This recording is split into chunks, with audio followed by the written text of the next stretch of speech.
ये मूवी ऐसे लड़के के ऊपर आधारित है जो अपने पड़ोस में रहने वाली लड़की से प्यार कर बैठता है और दिन रात उसकी गुफा में कूदकर रसीले पानी का मजा लेता है। तो चलिए थोड़ा मजा हम भी ले लेते हैं। कहानी की शुरुआत में हम एक शहर को देखते हैं जहाँ पिंकू नाम का लड़का फूड स्टॉल चलाता था, यानी कि यहाँ काम करता था। पिंकू के साथ उसी स्टॉल में माया नाम की लड़की भी काम किया करती थी। पिंकू दुकान आकर माया को घर जाने की कहता है क्योंकि माया की शिफ्ट खत्म हो चुकी थी। पिंकू जब अपना काम कर रहा था तभी उसकी नजर सामने वाले घर में रहने वाली पड़ोसन पर पड़ती है। दरअसल इस पड़ोसन का नाम रीमा था जो कि बहुत ही खूबसूरत और रसीली थी। पिंकू जब रीमा को देख रहा था तभी माया पिंकू के पास आकर उससे कहती है कि रीमा एक प्यासी लड़की है और ये लोगों से पैसे लेकर उनको अपनी गुफा के दर्शन करवाती है, इसलिए तुम्हें ऐसी लड़कियों से दूर रहना चाहिए और अपना काम करना चाहिए। माया पिंकू को ज्ञान देकर वहाँ से चली गई, लेकिन पिंकू को माया की बातों का थोड़ा भी असर नहीं पड़ा था। इसलिए पिंकू भाई साहब अपना नोकिया 1208 निकालकर रीमा के फोटो खींचने लगता है। पर रीमा तो पिंकू को भाव तो दूर की बात उसकी तरफ देखती तक नहीं और अंदर चली जाती है। इसके बाद पिंकू अपने गल्ले को संभालता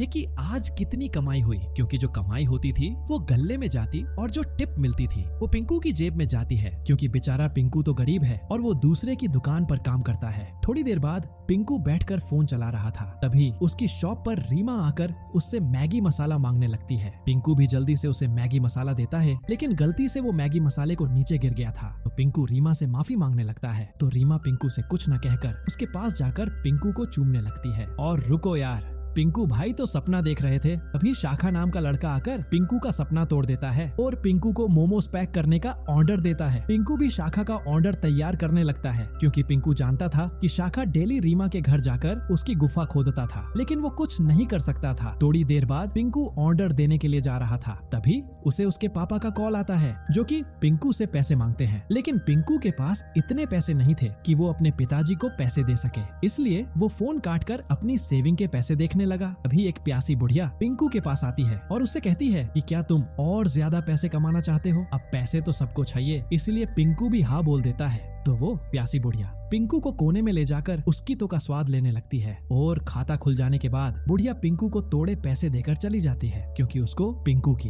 तोप कुछ खास पसंद नहीं आई थी। ये ऐसी जॉब कहाँ मिलती है जहाँ अपना काम भी हो जाए और पैसे भी मिल जाए? आपको पता हो तो कमेंट करके बताना।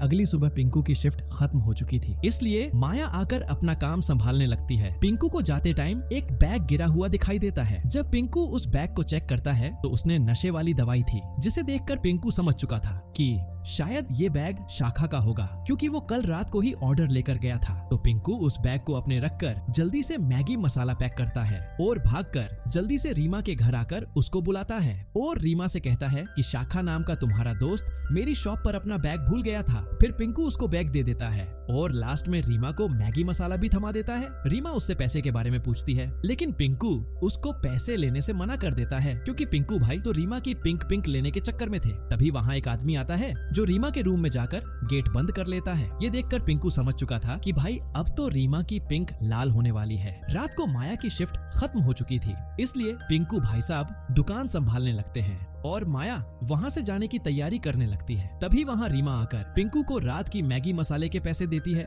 लेकिन पिंकू अभी भी पैसे लेने से मना कर देता है, क्योंकि वो रीमा की गुलाबी से लाल करना चाहता था। माया इन दोनों को बातें करता देख वहाँ से चली जाती है। माया के जाने के बाद पिंकू रीमा से बातें करने लगा। रीमा पिंकू से कहती है कि मुझे तुम्हारे यहाँ की मैगी बहुत अच्छी लगी, मुझे वो खानी है और इस बार तुम्हें पैसे भी लेने होंगे। पैसे लेकर पिंकू जल्दी से रीमा के सामने मैगी बनाकर पेश करता है। तभी पिंकू रीमा के जिस्म पर चोट के निशान देखता है, तो वो रीमा से उनके बारे में पूछने लगा। तो रीमा उसे बताती है कि मैं पैसे कमाकर दुबई जाना चाहती हूँ, जिसके लिए मुझे अपनी गुफा से पानी निकलवाना पड़ता है और ऐसे कई लोग आते हैं को पानी निकालते टाइम टॉर्चर करते हैं। ये सुनकर पिंकू भाई को उन लोगों के ऊपर गुस्सा आने लगा जो रीमा के साथ ऐसी हरकत करते थे। तभी रीमा को कस्टमर का कॉल आता है और वो वहाँ से उठकर चली गई। अगली सुबह माया की शिफ्ट थी। जब वो स्टॉल आकर देखती है तो पिंकू ने स्टॉल भी नहीं खोली थी। माया उससे स्टॉल न खोलने का कारण पूछती है, तो पिंकू बताता है कि मेरा मूड खराब है और मुझे रीमा की चिंता है, क्योंकि वो पैसे कमाने के लिए कई सारे लोगों से अपना खाता खुलवाती है जो उसे टॉर्चर भी करते हैं। तो माया पिंकू को समझाती है कि तुम्हें उसके बारे में ज्यादा नहीं सोचना चाहिए। वैसे भी रीमा अपनी मर्जी से गुफा में धमाके करवाती है और मैं भी तुम्हें बहुत चाहती हूँ, लेकिन तुमने कभी भी मेरी जवानी पर ध्यान ही नहीं दिया। फिर माया अपनी जवानी दिखाने के लिए पिंकू को चूमने लगी और वो पिंकू की तोप का स्वाद लेकर उसके स्ट्रेस को कम करती है। इसके बाद वापस रात हो चुकी थी। हाँ वाह भाई साहब, मूवी में बहुत जल्दी रात होती है, इसमें मेरी गलती नहीं है। रात को पिंकू भाई स्टॉल के बाहर बैठकर रीमा के घर की तरफ देख रहा था। तभी एक पैसे वाला आदमी जो कि रीमा की गुफा खोदने आया था, पिंकू उस आदमी को देखकर वापस इमेजिन करने लगा कि अगर वो भी इतना अमीर होता तो ऐसी गाड़ी में आकर रीमा की जवानी का मजा लेने जाता और उसको बहुत सारे पैसे भी देता। पिंकू सोच ही रहा था कि तभी वो पैसे वाला आदमी रीमा का पानी निकालकर बाहर आ चुका था। थोड़ी देर बाद पिंकू की दुकान पर एक आदमी आकर कुछ ऑर्डर देता है और बाहर जाकर बात करने लगता है। पिंकू उस आदमी के ऑर्डर को बनाने में लगा था, तभी वो सुनता है कि वो आदमी रीमा से बात कर रहा है और उसको अम्मा बेन की गाली दे रहा था। ये सुनकर पिंकू को बहुत गुस्सा आया और उसने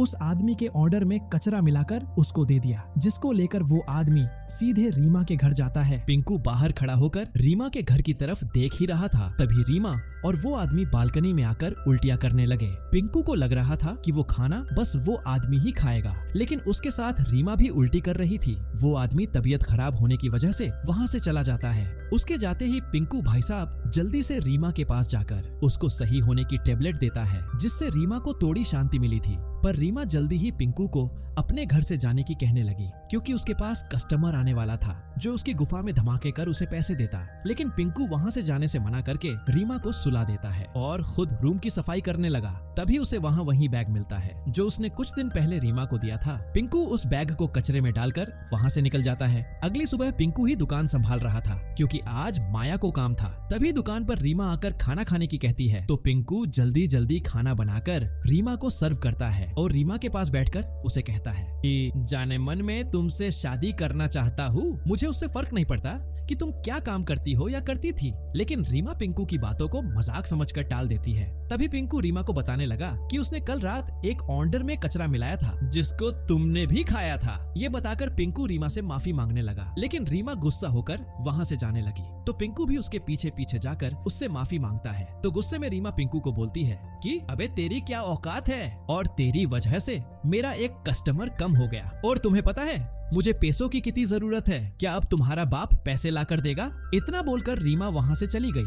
ये सुनकर पिंकू भी गुस्से में आ चुका था, इसीलिए वो जल्दी से जाकर अपनी सेविंग किए हुए पैसे को निकालता है और सीधे रीमा के घर आकर उसे कहता है कि मैं तुमसे बहुत प्यार करता हूँ, लेकिन तुम्हारे जैसी ररड़ तो पैसे से प्यार करती है। तो पिंकू रीमा के मुंह पर पैसे फेंक देता है। पैसे देखकर रीमा जल्दी से सारे पैसे उठा लेती है। पैसे उठाने के बाद रीमा पिंकू का माहौल बनाने लगी। बिना पैसों के तो कुछ होता ही नहीं है। पिंकू जैसे ही रीमा की गुफा में अपनी टोप चलाकर अपनी प्यास बुझा लेता है और वहाँ से जाने लगता है। तभी वहाँ शाखा आ जाता है। आते ही वो पिंकू को मारने लगा और उससे बैग के बारे में पूछता है। ये वही बैग था जिसको पिंकू ने कचरा समझकर कचरे में फेंक दिया था, जो कि शाखा के लिए बहुत जरूरी था, इसलिए वो दबाकर पिंकू को मारता है। तभी वहाँ पुलिस का सायरन सुनाई देता है, जिससे डरकर शाखा वहाँ से भाग गया था। और फिर रीमा भी पिंकू को धक्का देकर बाहर निकाल देती है। बाहर आकर जब पिंकू स्टॉल पर जाता है तो वहाँ वो माया को जख्मी पाता है, क्योंकि शाखा ने माया से भी बैग के बारे में पूछा था। जब बैग ना मिला